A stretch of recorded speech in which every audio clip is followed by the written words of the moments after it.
Praise the lord. ప్రభువైన యేసుక్రీస్తు నామములో ఈ కార్యక్రమాలు వీక్షిస్తున్న మీ అందరికీ ప్రేమపూర్వకమైన వందనాలు తెలియజేస్తున్నాం. పరిశుద్ధ గ్రంథములో జకరియా గ్రంథము 8వ అధ్యాయం 13వ వచనాన్ని చదువుతున్నాం. జకరియా గ్రంథం 8వ అధ్యాయం 13వ వచనం. యూదా వారులారా, ఇజ్రాయేలు వారులారా, మీరు అన్యజనులలో నెలాగు శాపాస్పదముగా ఉండిరో అలాగునే మీరు ఆశీర్వాదాస్పదముగాను నేను మిమ్మల్ని రక్షింతును. భయపడకుగా ధైర్యము తెచ్చుకొనుడి. ఈ వాక్యములో ఇజ్రాయేలులే కానీ యూదావారే కానీ కొన్ని దినములలో వారు శాపకరమైనటువంటి పరిస్థితులు కలిగి ఉన్నప్పుడు ఇక మీదట శాపములు కొట్టివేసి నేను మిమ్మల్ని ఆశీర్వాదాస్పదముగా ఉండటానికి నేను మిమ్మల్ని కోరుకుంటున్నాను.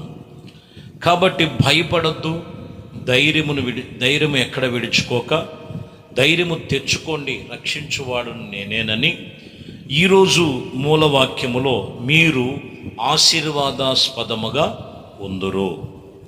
మీరు ఆశీర్వాదాస్పదముగా ఉందురు. ప్రతి మనిషిలో ఉన్న శాపమును కొట్టివేసినటువంటి అనుభవం ప్రభువైన యేసుక్రీస్తు ఆయన కల్వరి శిలువలో ఆయన మరణించి ఆయన శిలువ మానుకు అప్పగించుకునటానికి గల కారణము గమనించినట్లయితే ప్రియమైన దేవుని బిడ్డలారా, మన శాపములన్నీ కొట్టివేయటానికి. గలతీ సంఘముతో అదే దైవజనుడు పౌలు రాస్తున్నారు. గలతీలకు రాసిన పత్రిక 3:13 మనం చదివితే, ఆత్మను గురించినటువంటి వాగ్దానము విశ్వాసము వలన మనకు లభించినట్లు అబ్రహాము పొందిన ఆశీర్వాదమును క్రీస్తు యేసు ద్వారా అన్యజనులకు కలుగుటకే క్రీస్తు మన కోసము శాపమనే మనలో శాపమనేటువంటి మానును ధర్మశాస్త్రం యొక్క శాపము నుండి విమోచన శిలువ మాను ఆయన అప్పగించుకునటానికి, శాపము కొట్టివేయటానికి. అబ్రహాము, ఇస్సాకు, యాకోబులు అలాగనే మనం చూసినట్లయితే పాత నిబంధనలో ఆశీర్వాదాస్పదముగా ఉండేటువంటి ప్రజలు ఇదిగో శాపాస్పదముగా ఉండటానికి లోకములో పాప బలహీనతల్లో పడిపోయి, అందుకని వాక్యం ఇక్కడ చెప్తున్నటువంటి మాట, ఆ పాపము నుండి మిమ్మల్ని ఆశీర్వాదాస్పదముగా శాపాస్పదము నుంచి ఆశీర్వాదంగా మార్చడానికి నేను క్రీస్తు మాను మీద వేలాడటానికి ఆయన అప్పగించుకునటానికి గల కారణం. కాబట్టి శిలువ చెంతకు వచ్చి నీవు ఒక ఆశీర్వాదాస్పదముగా ఉండటం అంటే లోకములో ఏదో వచ్చి పడిపోతుంది. అది తర్వాత ముందు నువ్వు నీలో ఉన్న పాపము కడగబడాలి, నీలో ఉన్న దోషములు విడిచిపెట్టాలి, నీలో ఉన్నటువంటి లోపములు సరిచేయబడాలి. అప్పుడే నువ్వు పరిశుద్ధతలోనికి నువ్వు వచ్చి నీ ప్రతి పాపములను కడిగి పరిశుద్ధపరుస్తాడు. ఆ శాపం కొట్టివేయబడుతుంది. అదే నీకు మొదటిగా ప్రభు నీకు ఇస్తున్న ఆశీర్వాదాస్పదం. ఎందుకంటే కీర్తనలో 21వ కీర్తన 3వ వచనం, శ్రేష్టకరమైన ఆశీర్వాదాలతో నీవు అతనిని ఎదుర్కొనుచున్నావు. చూసారా, మొదటిగా దేవుని సన్నిధిలో గనక ఆ శాపాస్పదము పాప బలహీనతలు ఒప్పుకొని విడిచిపెడితే మొదటిగా మనిషి యొక్క జీవితంలో లభించేది చూడండి, శ్రేష్టకరమైన ఆశీర్వాదాలతో నీవు అతనిని ఎదుర్కొనుచున్నావు. అతని తల మీదకి అపరంజ కిరీటము నీవు ఉంచి ఉన్నావు. చూసారా, దేవుడు ఏముంచాడంట? దేవుని ప్రజలలో దేవుని కోసం ఎదురు చూస్తూ ఇదిగో శాపాస్పదముగా ఉండేటువంటి జీవితాలు ఆశీర్వాదాస్పదముగా మార్చేటువంటి అనుభవం ఏంటో తెలుసా? శ్రేష్టకరమైన ఆశీర్వాదం దేవుడు మన కోసం, ప్రతి మనిషి కోసం ఏర్పాటు చేశారు. ఒకటి శ్రేష్టమైన ఆశీర్వాదం. సామెతల గ్రంథం 24వ అధ్యాయం 25వ వచనం, 24, 25లో మనం చదువుతున్నాం, న్యాయముగా తీర్పు తీర్చువానికి మేలు కలుగునట్లు క్షేమకరమైన దీవెనలు అట్టి వారి మీదకి వచ్చును. ఇక్కడ మనం చూస్తే క్షేమకరమైన దీవెనలు లేదా ఆశీర్వాదాలు, ఈ రెండు పర్యాయ పదాలే మన దీవెనలు, ఆశీర్వాదాలు. ఇక్కడ మనము న్యాయముగా తీర్పు తీర్చేవారు, తీర్పు తీర్చుకునేవారు. మనము న్యాయముగా దేవుడి సన్నిధికి వస్తున్నాం, ప్రభు సన్నిధిలో నేను న్యాయబద్ధంగా నడుచుకుంటున్నానా, దేవుని ప్రార్థన చేస్తున్నాను, న్యాయమైనవి నా మనసులో ఉన్నాయా, దేవుని సన్నిధిలోనికి వెళుతున్నాను, నేను న్యాయ ప్రకారముగా ప్రభు సన్నిధిలో ఇదిగో దేవునితో నిబంధన కలిగి మేలు కొనుచున్నానా? మీరు గమనించాలి ప్రియులారా, వాక్యం చెప్తున్న మాట. కాబట్టి న్యాయముగా తీర్పు తీర్చు వారికి మేలు కలుగుటకు ఇక్కడ ఏంటంట, క్షేమకరమైన దీవెనలు. ఒకటేమో శ్రేష్టకరమైన ఆశీర్వాదం, రెండోది క్షేమకరమైన దీవెనలు. క్షేమకరమైన దీవెనలు నీకు కలుగుతాయి, క్షేమకరమైన దీవెనలు. చూడండి, ఎఫెసీయులకు రాసిన పత్రికలో 1వ అధ్యాయం 3వ వచనం చదువుతున్నారు.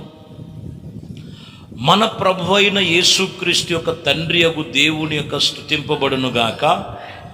ఆయన క్రీస్తునందు పరలోక విషయములో ఆత్మ సంబంధమైన ప్రతి ఆశీర్వాదం మనకు అనుగ్రహిస్తున్నాడు. మూడోది, ఆత్మ సంబంధమైన ఆశీర్వాదం కావాలి. ఇది పరలోక సంబంధమైనది. ఒకటి శ్రేష్టకరమైన ఆశీర్వాదము, రెండు మేలుకరమైన క్షేమకరమైనటువంటి ఆశీర్వాదపు దీవెనలు, మూడోది ఇక్కడ ఆత్మ సంబంధమైనటువంటి ఆశీర్వాదం, ఆత్మ సంబంధమైన ఆశీర్వాదం. ఈ ఆత్మ సంబంధమైన ఆశీర్వాదం పొందుకొనటానికి దేవుడు మనల్ని ఆయన నియమించి ఆయన కృపలో స్థిరపరుస్తున్నారు. మీరు గమనించాలి. కాబట్టి ఆశీర్వాదాస్పదముగా ఉండటానికి యేసుక్రీస్తు యొక్క శిలువ యొద్దకు వచ్చి తన శాపములు ఇదిగో ఒప్పుకొని, పాపములు ఒప్పుకొని, ప్రతి శాపమనే కాడి ప్రభు ఆయన శిలువలో మోశారు. ప్రతి వాణి మీద ఉన్న భారాన్ని కొట్టివేస్తున్నాడు. నిన్ను పిలిచింది ఆశీర్వాదాస్పదముగా ఉండటానికి. శ్రేష్టకరమైన ఆశీర్వాదం, క్షేమకరమైన దీవెనలు, న్యాయబద్ధముగా నీవు నడుచుకున్నప్పుడు ఇక్కడ కూడా ఆత్మ సంబంధమైన ఆశీర్వాద ఫలము దేవుడు అనుగ్రహిస్తున్నాడు.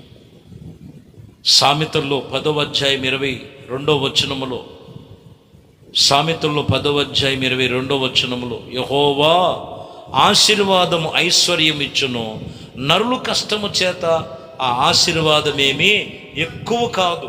బాగా గమనించాలి. ఓటీల మీద ఓటీలు చేసి దేవుడు లేదు, ప్రార్థన లేదు, ఏమీ లేదు, పరుగులు పెడుతూ కొంతమంది వెళ్ళేవారు కూడా ఉంటారు. ఇక్కడేం చెప్తుంది, యెహోవా ఆశీర్వాదం ఐశ్వర్యము నరులకు ఇస్తున్నాడు. నరులు కష్టార్జితం వల్ల ఎక్కువయ్యేదేమీ కాదు, ఎక్కువైనదేమీ కాదు. దేవుని కాదని ఏం చేయలేవు. దేవుని కాదని ఎంత పరిగెత్తినా కానీ ప్రయోజనం లేదు. దేవుడే ఇస్తాడు. ఆశీర్వాదం పొందుకోవాలంటే దేవునికి మనం సరెండర్ అవ్వాలి. ప్రభుతో మనం నిబంధన కలిగి ఉండాలి. ప్రభు సన్నిధిలో ఆయన చెప్పినట్లుగా నువ్వు నడుచుకోగలిగితే, వాక్యం చెప్తున్నటువంటి సత్యం ఏంటంటే, ఇదిగో దేవుడు వలనే నీకు కలుగుతుంది. ఒకటి శ్రేష్టకరమైన ఆశీర్వాదం, క్షేమకరమైన దీవెనలు, ఆత్మ సంబంధమైన ఆశీర్వాదం ప్రభువే వారికి కలుగు చేస్తా. నీ కష్టార్జితం వలన ఎక్కువైనదేమీ లేదు. కాబట్టి పరుగులెత్తి ప్రయాసపడి ఉన్నావేమో. ప్రభు వైపు తిరుగు, ప్రభుకి సమయం ఇవ్వు, ప్రభు చెప్పిన మాటల ప్రకారంగా ప్రార్థన చేయి, ప్రభు చెప్పిన వాక్కులను బట్టి నీ జీవితమును సరిచేసుకో. ప్రభు చెప్తున్న మాట ఖచ్చితంగా దేవుడు వలనే నీకు ఆశీర్వాదం దాగి ఉంది. ఆయన వలనే నీవు, నీ కుటుంబము దీవించబడతారు, ఆశీర్వదించబడతారు. అన్ని విషయములో క్షేమము మీ కుటుంబానికి కలుగును గాక. ప్రార్థన. పరిశుద్ధుడా, ప్రేమ కలిగిన తండ్రి, దయగలిగిన మా ప్రభువా, మీ శ్రేష్టమైనది పరిశుద్ధ నామమునకై స్తోత్రాలు చెల్లిస్తున్నాం. మీ దయా సంకల్పమును బట్టి ఈ ఉదయము నీ వాక్యమేని ఏ విషయంలో శాపాలు ఉన్నాయో, పిల్లలలో ఉన్న శాపం, పెద్దలలో ఉన్న శాపం, భార్యాభర్తల మధ్యలో ఉన్న శాపం, వాళ్ళు కష్టపడుతున్న కష్టార్జితములో చేస్తున్న ప్రతి పనుల్లో చిల్లు సంచులు వేసినట్లుగా శాపగ్రస్తమైనవన్నీ కూడా తొలగించి శ్రేష్టకరమైన ఆశీర్వాదం, క్షేమకరమైన దీవెనలు, ఇదిగో నేను ఆత్మ సంబంధమైన ఆశీర్వాద ఫలముల చేత ప్రభువా అది మీ ద్వారానే అవి కలుగునని ప్రతి మనస్సు మీ మీద ఆనుకొని జీవించే జీవితం ప్రతి ఒక్కరికి దయచేయండి. సర్వ మహిమ ఘనత ప్రభావాలు మీకు మాత్రమే పొందుకోమని నజరేయుడైన యేసుక్రీస్తు నామములో ప్రార్థించి వేడుకొనుచున్నాము తండ్రి, ఆమేన్. ప్రభు మిమ్మల్ని దీవించి ఆశీర్వదించును.